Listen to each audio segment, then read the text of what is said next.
Hey guys, what's up? Welcome to episode 4 of Shaggy TV. This is going to be a very quick episode 4 of Shaggy TV because we have something, well, I have something really cool to announce today, but I did want to do like a little something. I just didn't want to just do an announcement video or something. I wanted to take the time to answer a question that someone, well, actually not someone, but a lot of people have asked me about. So I'll get to that in a second, though. But I do want to say that there is a reason why we have had a lack of videos in the last couple weeks, and it's because we have been working on something really cool and exciting. And again, I will announce that at the end of this video.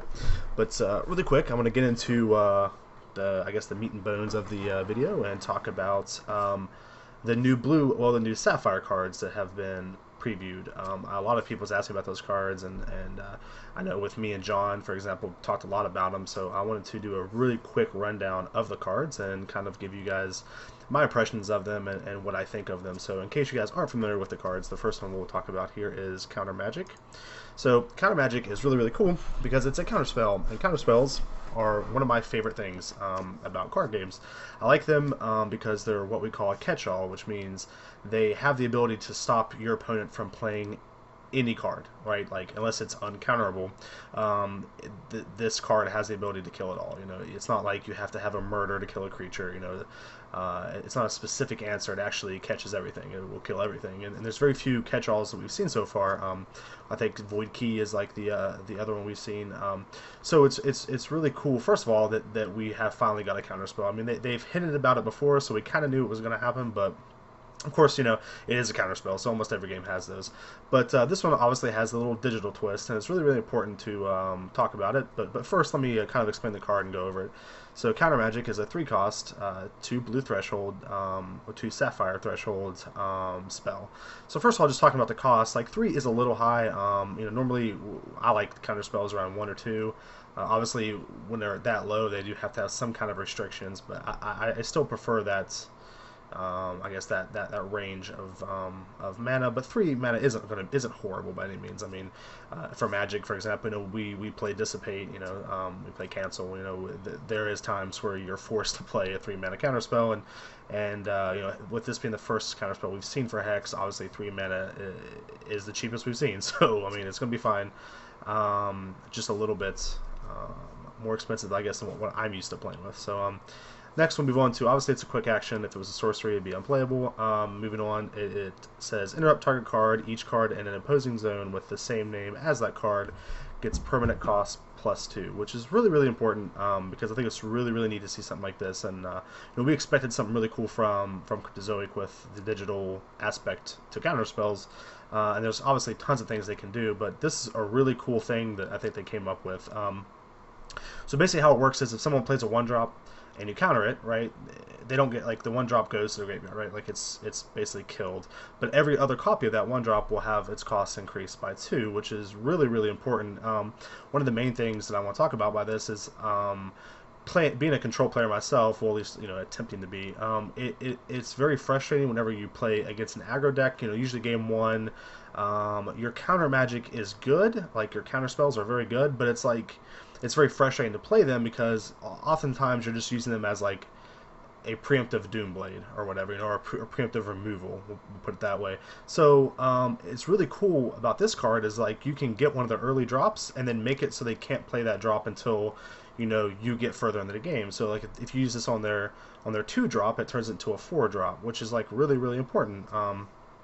Because it not only kills their creature, but it makes it harder for them to play other creatures that might be in their hand. And you know, oftentimes we see aggro decks using, you know, a lot of the same card. You know, they'll use a lot of 4-ofs because they want their deck to be consistent. So this counter spell is actually a lot better versus aggro, which is really neat and super beneficial. It's also really good in the control mirror, being able to, you know, increase the cost of spells. You know, using it precisely. You know, like, counter spells are already benefit the smart player, you know, like the person who uses them at the right time or actually uses on something they can't deal with. You know, a lot of newer control players would just counter the first card they see, and this card really rewards the players that counter the correct card. So I like that a lot about too, and I think it's going to be really neat to see this card obviously used on escalation cards. You know, cards that get better the more times you play them. Obviously, if you can counter it and you know, increase the cost of those cards, it's going to be a lot harder for them to get value off the reoccurring cards that they're getting. So you know, that's kind of my really quick breakdown on Counter Magic. I think it's going to be an awesome card, and definitely one of the coolest Sapphire cards that we've seen spoiled so far. The other one was the Polymorph Dingler. This build I'm a little on the fence of. Like, I like it, obviously, because it's blue removal, and oftentimes we don't see Sapphire or blue get these kind of effects. So it's really, really neat to see them get you know, some sort of removal. You know, it's cost 5, it is instant, which is good, and it's a 2 threshold. So, you know, the cost to me is just really, really high. Obviously, I like cheaper removal, but the payout of that 5 casting cost is that you actually transform the card into a Dingler. So I'll show this to you really quick. This is a Dingler. It's a 2 cost 01. I'm gonna get that out here for now. So what's really cool, actually I'll just leave it up. What's really cool about that is that, like, if they have, you know, let's say they have a, you know, a 30-30, whatever, and you turn it into an 01, okay, like in most games like Magic, you know, that's very inconvenient, right? But you can easily, like, get your card back, right? If you kill it, you can get your regular card out of the graveyard. You know, if you bounce it, you can play it back out of your hand. But since Hex actually transforms a card into a Dingler, it's actually going to be dead forever.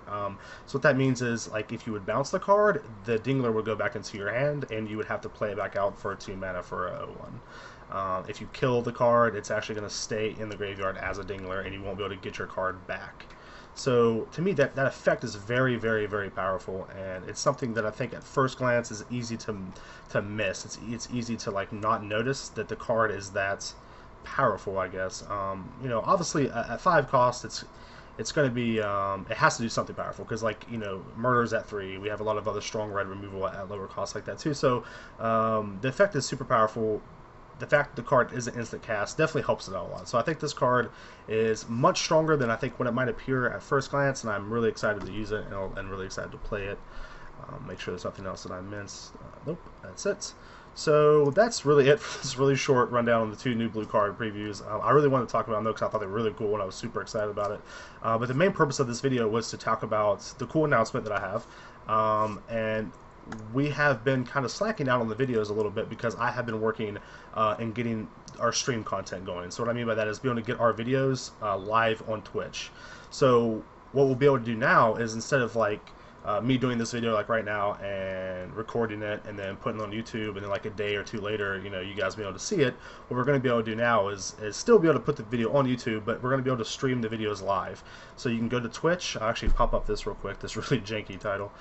This will be it's twitch.tv/ShaggyTv. So you'll be able to go there, and you'll be able to see ShaggyTv and me and John's show live on Twitch. You guys will be able to comment on the comment section. We can actually answer your questions in real time, which is really, really cool.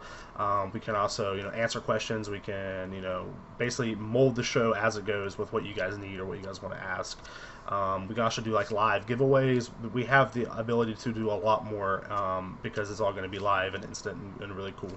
So to start it out, this Thursday, so it would be Thursday, let me get the calendar so I can actually give you guys the right date.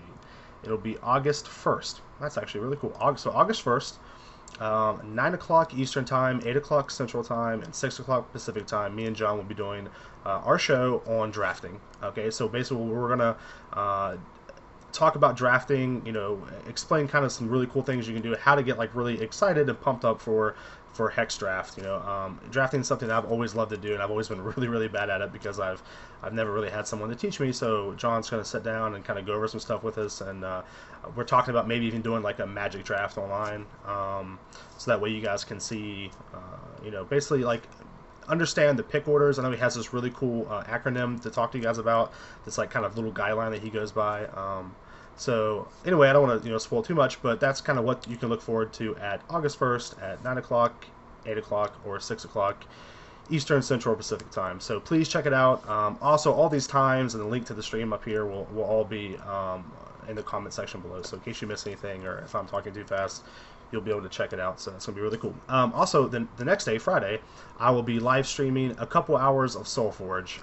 Solforge did their early access I haven't had a chance to play it yet, so I've been kind of waiting to be able to stream it for you guys. So I'll probably just load it up and play with some of the starter decks, so you guys can get an idea of what Solforge is like. Kind of watch me play a new game. You guys can make fun of me in the comment section if you guys have played it before or whatever. Also, again, the whole purpose of this is so we can get more live content and be more interactive with you guys. We want to be able to show the content that you guys want, and be able to hopefully do things that will make your wait for Hex hopefully a little bit shorter. So if you guys have any suggestions, I mean, Thursday is a little ways away, August 1st.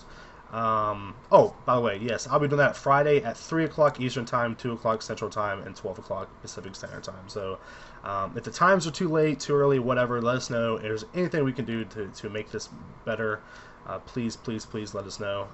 Again, we're really excited to be able to do all this stuff live, and hopefully we can bring content to you guys a little bit quicker.